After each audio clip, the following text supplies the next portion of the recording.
Thank you, ladies and gentlemen. My name is Dr. Nwankwo Tony Wezigwe.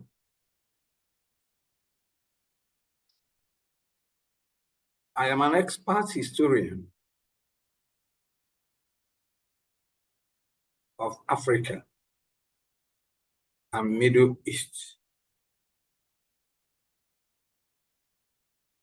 Today, I am going to present an important aspect of Igbo history and culture. I mean, an important aspect of pre-colonial Igbo history. I mean the Igbo of Southern Nigeria. And the title of my topic is The Origins of Asenry and how Agukwu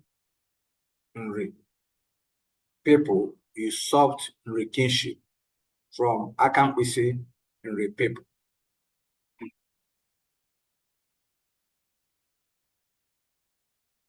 In pre-colonial days,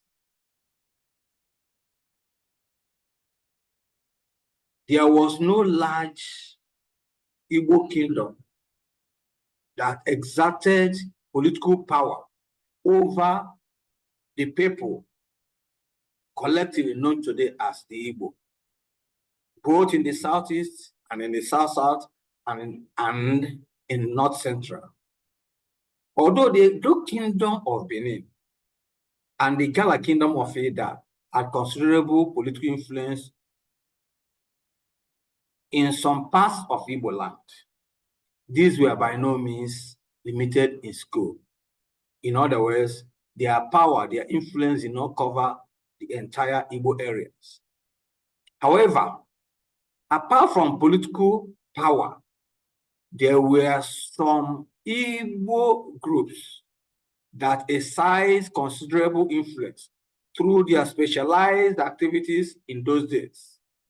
One of such groups were the Nri, whose influence was centered on the ritual services of Ekbualo, that is cleansing of abominations, and playing the role of chief ritual agents, especially in Ozo title taking initiation, through the tying of ankle cords for initiates into the Ozo title.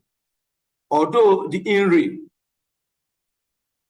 have satellite settlements that were founded in the course of their ritual activities in pre-colonial times across Igbo land, their main center, which acted as a foundation,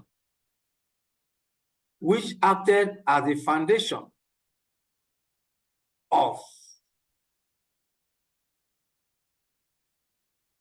their culture center. In other words, we are talking about the fountainhead from where they fan out to other areas and where you have the Asenry, the main Asenry of Nri Kingdom seated is the present Nri town in Anocha local government area of Anambra State, Nigeria. However, there are other groups, as we said, such groups that exerted similar professional influence among the Igbo in pre-colonial times.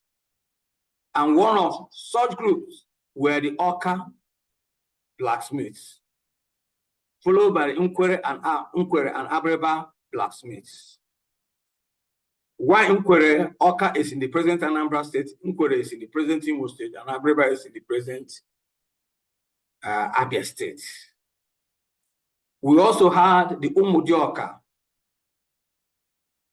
Nka, experts in Igbo Ichi ritual for those taking Ichi title, and even carvers. They carve teeth They are also expert teeth cutters.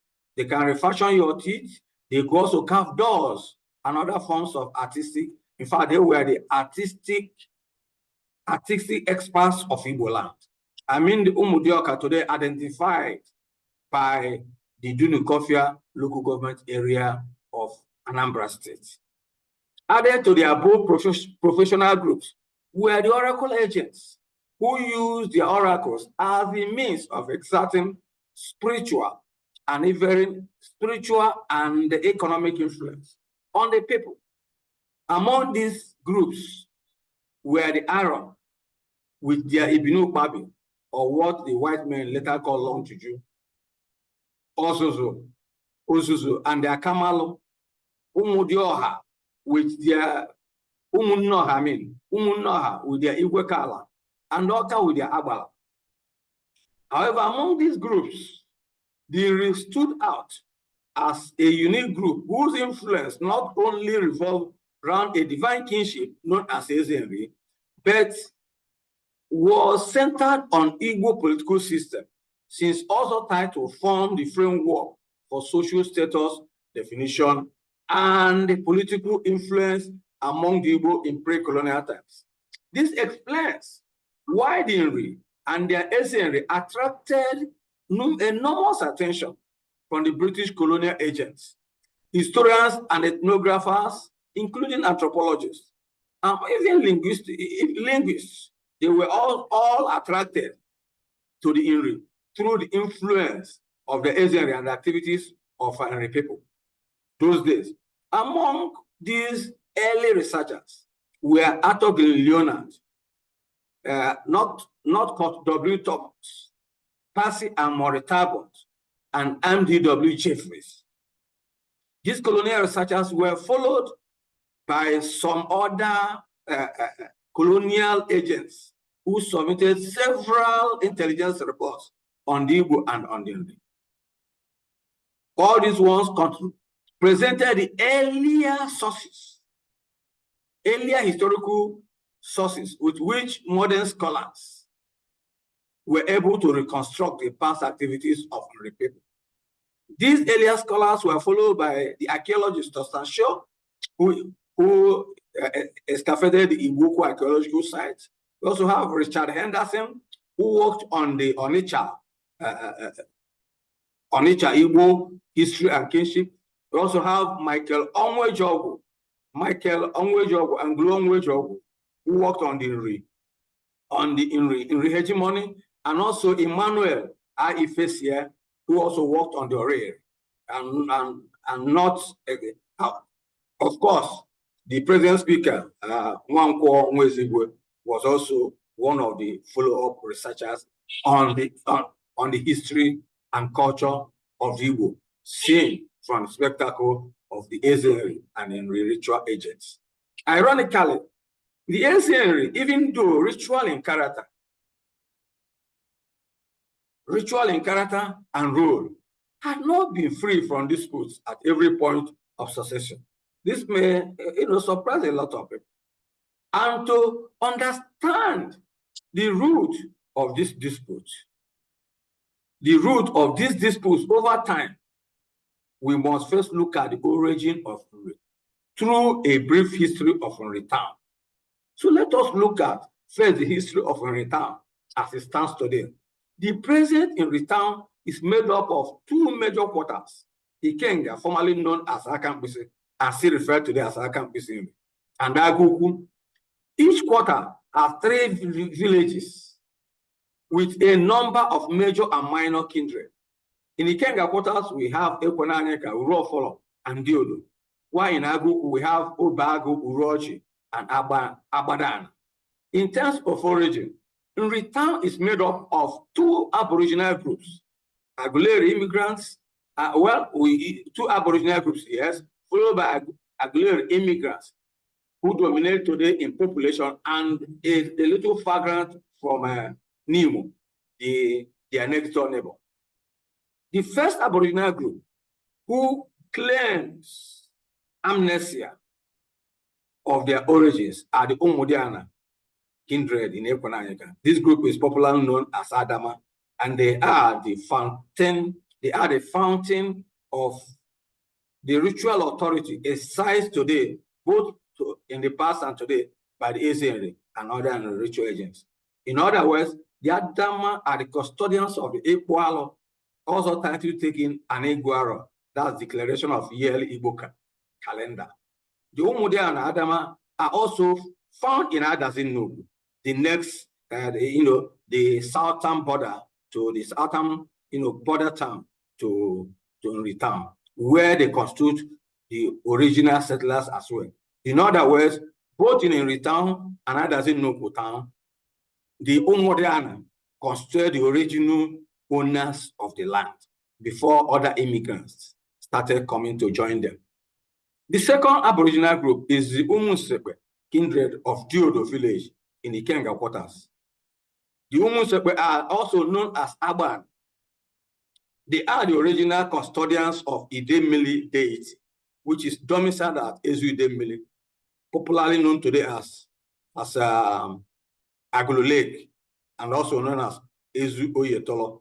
As we also know, in Igbo language, Ezu means lake. So when they say Ezu Oyetolo, they are talking of Oyetolo Lake.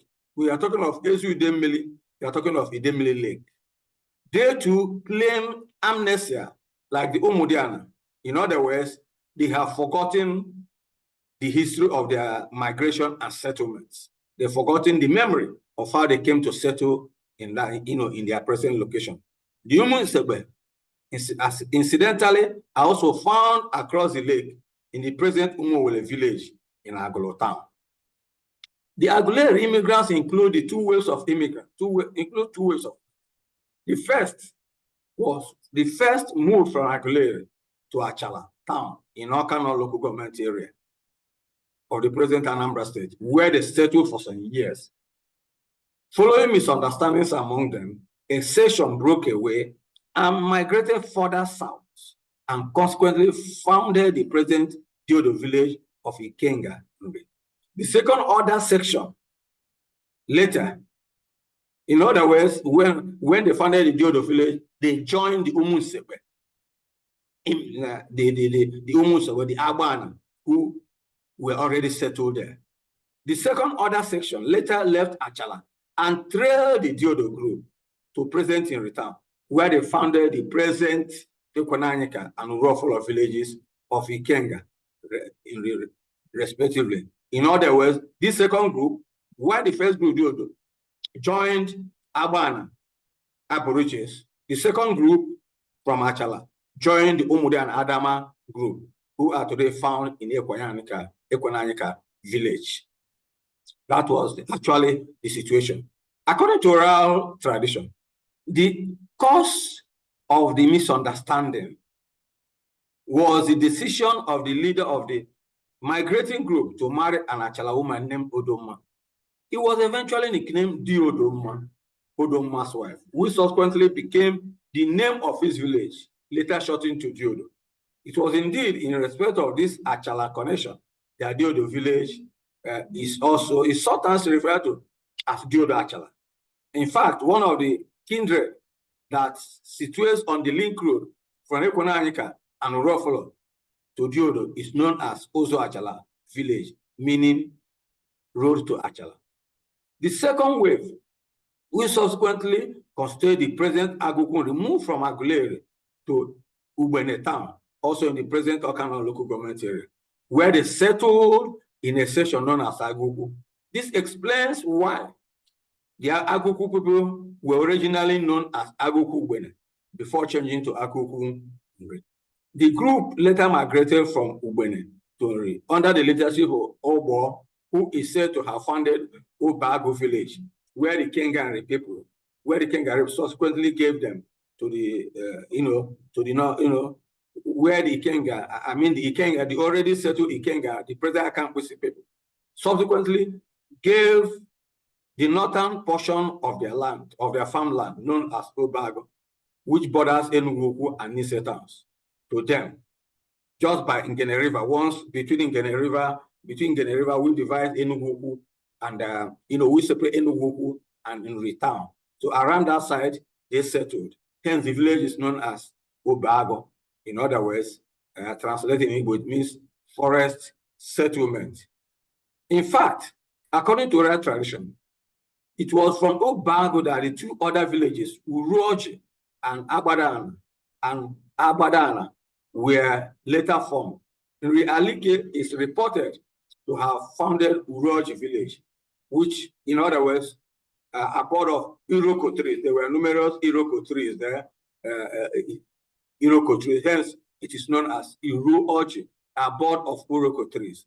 While Onyora was advised to move further southwest to checkmate Ikengari expansion northwest, thus leading to the founding of Abadana village. Abadana in Igbo land, in other words, means Abadana means to secure land, to secure space, land space. Hence, they are known as Abadana. Meanwhile, among these later immigrants are Umuochog, a small group, a small kindred in the present, situated in the present Obag village, who, according to oral tradition, migrated from the neighboring town of Umre. We can then conclude this session by noting down 4 points. The first is that before the migration of the Umre group from Aguleri to the present in return, there were already two aboriginal settlers, the Umudiana, popularly known as Adama, and the Umusebe, who are also known as Aban.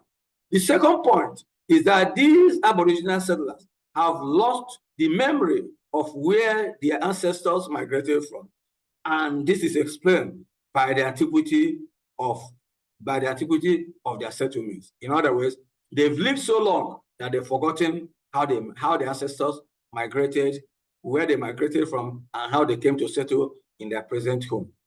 The third point is that these aboriginal Igbo settlers are the custodians and chief priests of all the ritual activities the Umuri are known for today. Thus, while the Adama, that's Umuri, have the authority to crown this, they also hold the custody of Iguaro, Equalo, and also the original authority over conferment of other title.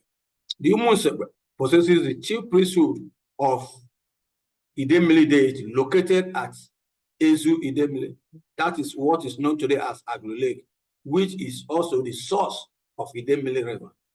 The fourth point is that from available historical evidence, the people of Agukwu were the last to settle in the present town, and probably had their land of abode granted to them by Ikengari.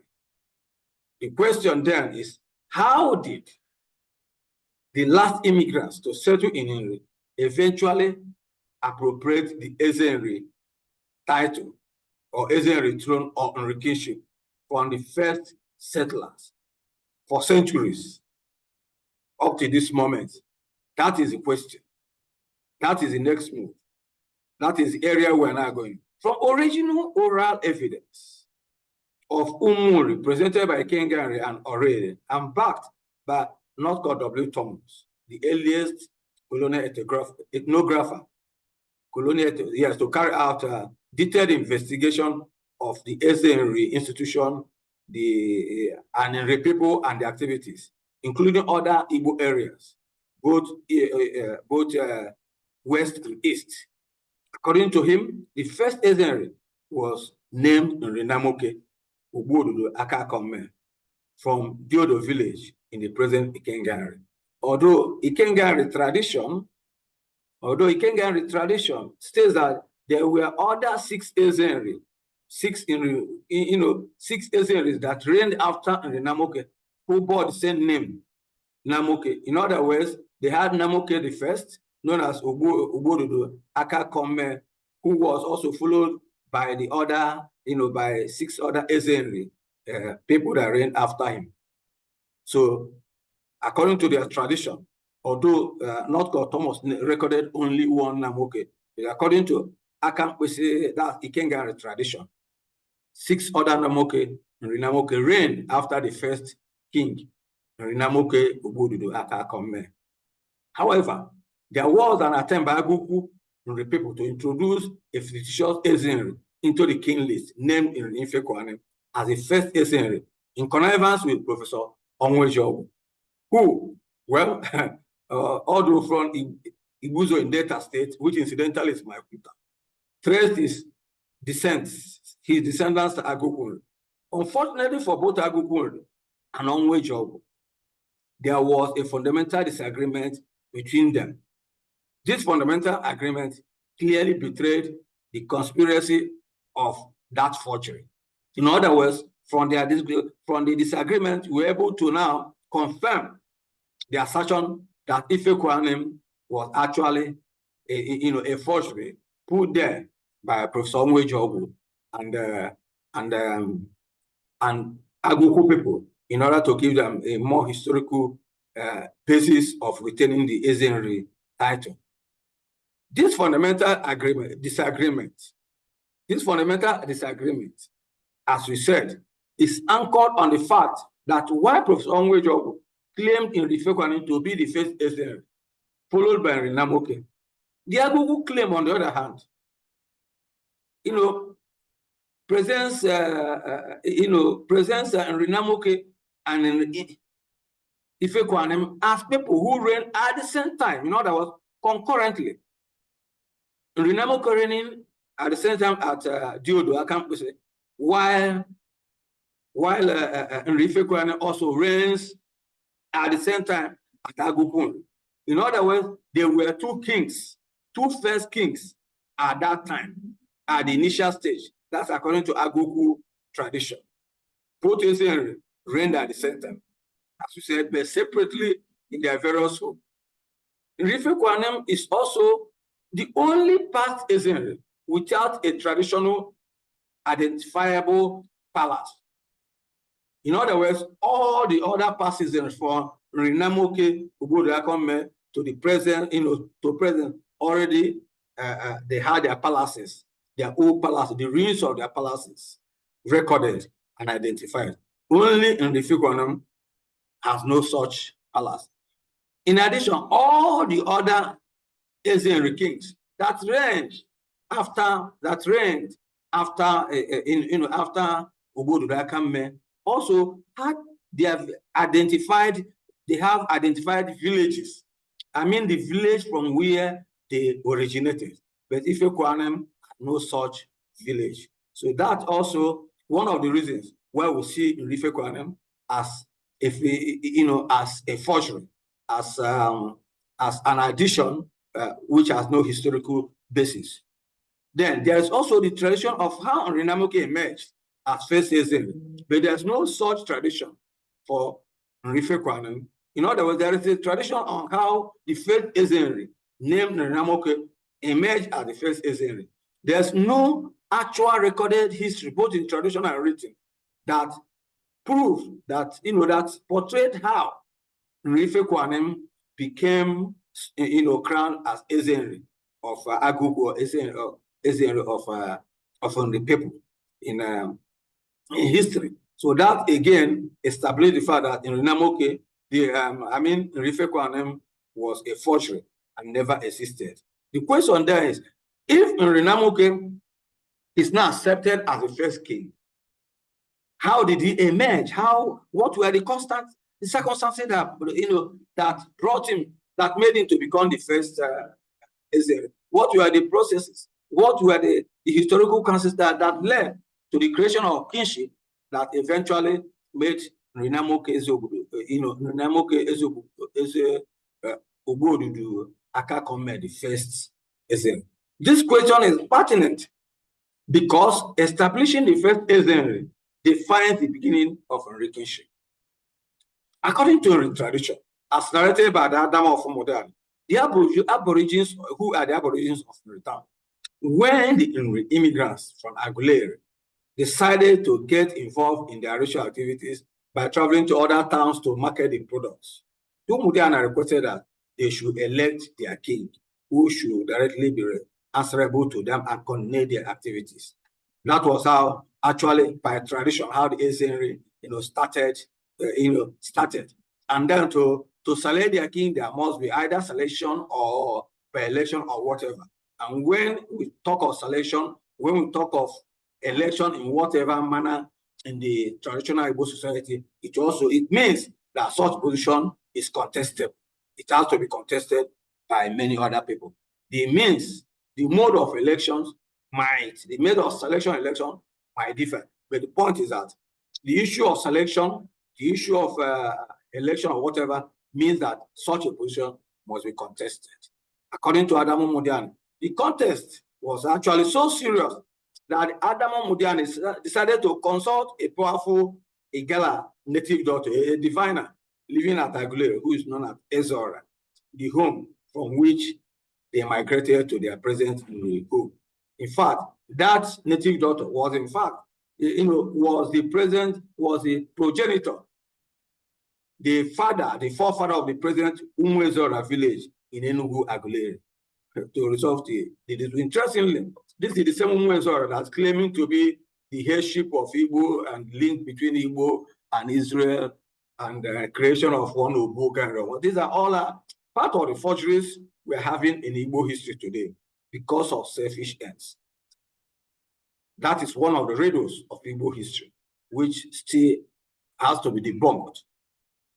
To begin with our discussion, in order to resolve the dispute, Ezora secretly made a clay pot, which was embroidered with 60 cowrie shells, and caused it to be dropped. In the confluence of Mamu Adada River around the confluence of Mamu Adada River and Anambra River, a point popularly referred to by the people as Ezu Lake because of because of the lake-like nature the confluence developed. It was subsequently declared that whoever among the contestants that reveals the number of cowries embroidered on the clay pot will be declared the king. Now, let us look at it this way. Incidentally, one of the contestants, Namoke Obododo Akakonme, was the son of the first immigrants, the son of the leader of the first immigrants, who married from Achala, who married the woman named Odomma from Achala. So in Igbo land, it means that by tradition, Namoke was regarded as Mwadiana, the daughter Mwadiana Achala, that the son of their daughters. It was based on this relationship that Achala people, in collusion with Ezora, revealed the secret of the clay pot to their grandson Namoke, who was subsequently declared the Ezenri, thus becoming the first king. The clay pot soon became the ritual Ududu Eze, which forms part of Ezenri coronation rituals in the course of their coronation itinerary to Agulere, during which it was ceremonially recovered from the same spot, of Mamu Anambra confluence by traditional divers from Mwezera kindred. Having resolved how the first Ezen emerged, and by the same token, established the origin of the kingship, we can now proceed with the business of how the kingship was usurped by the people of Agukwu. According to the tradition, the usurpation took place after the death of Nribuife, who succeeded his maternal grandfather Nrinamoke deceased. Nrinamoke deceased, popularly Nrinamoke the seventh. Popularly known as Odunukwe Ezeokwu, when Nrinamoke succeeded to the throne. Following, he succeeded to the throne following a ritual crisis that led to the Ezenri's wife and his two children to be exiled to her hometown, Adazenu. Incidentally, those two sons, Avo and Nokwaeke, who fled with her, became the founding fathers of the present Oreru and Nokwa towns, respectively. What was that ritual crisis that forced the wife and the two sons of Nrinamoke Odunukwe Ezeokwu to flee to Adazenu? The wife of Eze Nrinamoke, the wife was accused of taking the tongue of a cow slaughtered the previous night by the elders and used it to prepare food for her 2 sons. The act was considered a taboo, and for that reason, the elders decided to exile the woman and her 2 children to her ancestral town of Adaze.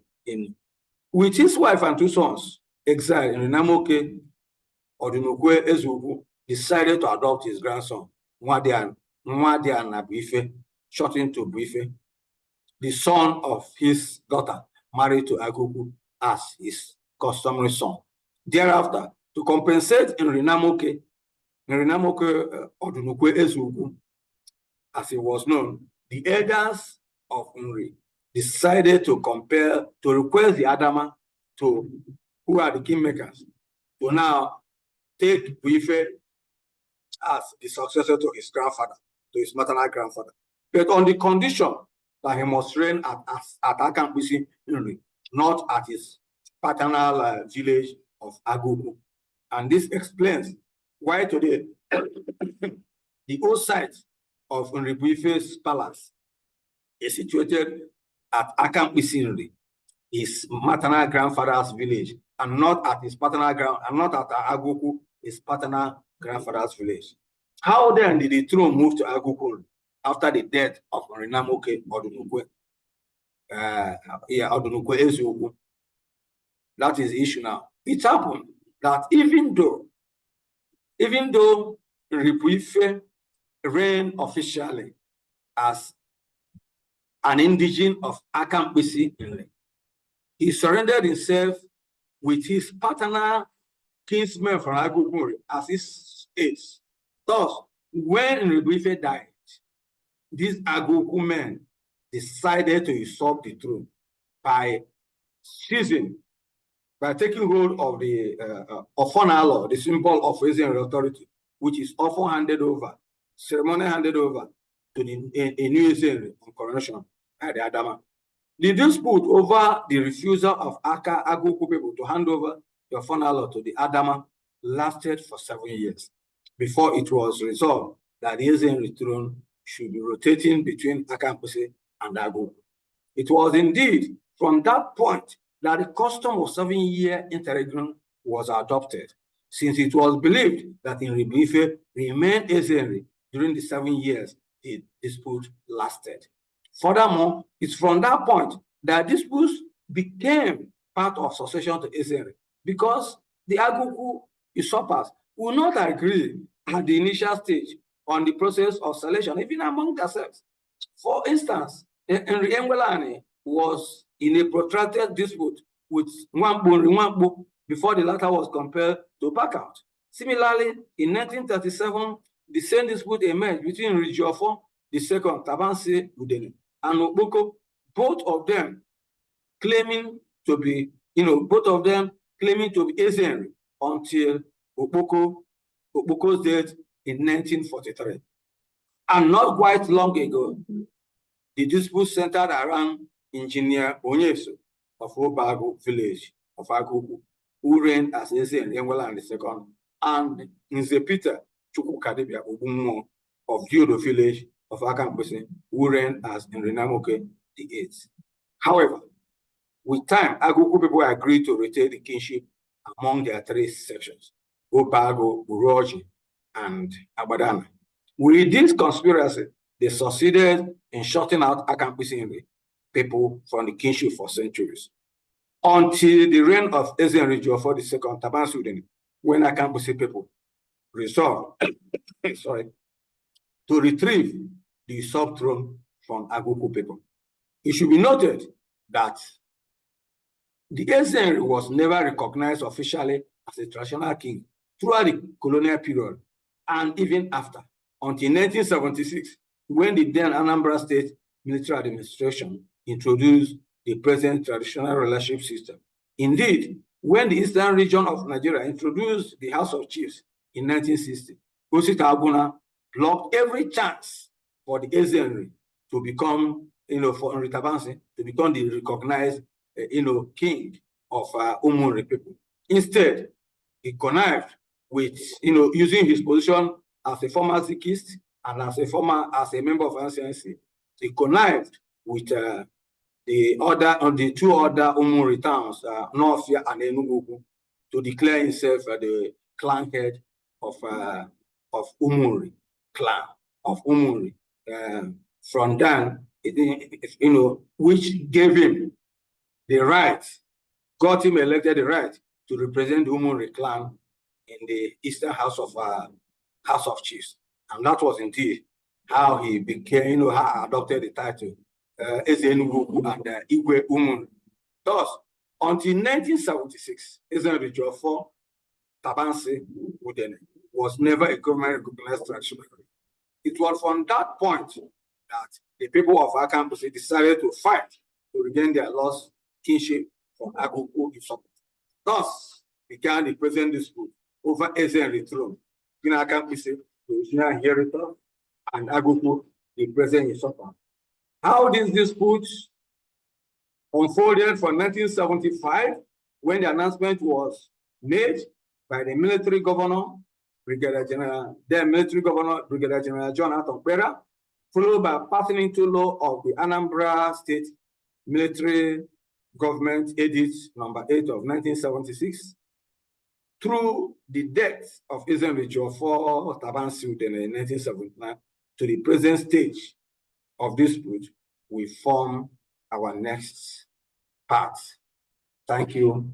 And as we go on with our series, we hope after the first part, we will also go to the third part. And from that moment, we also go into other areas of Igbo history and culture. Thank you very much for taking time to listen to this. God bless you, and may you continue to show your greater interest in the study of our past history, our past culture, and our past ways of living. Thank you once again. Yours sincerely, Odogo of Iguzo, Tony, Igbo.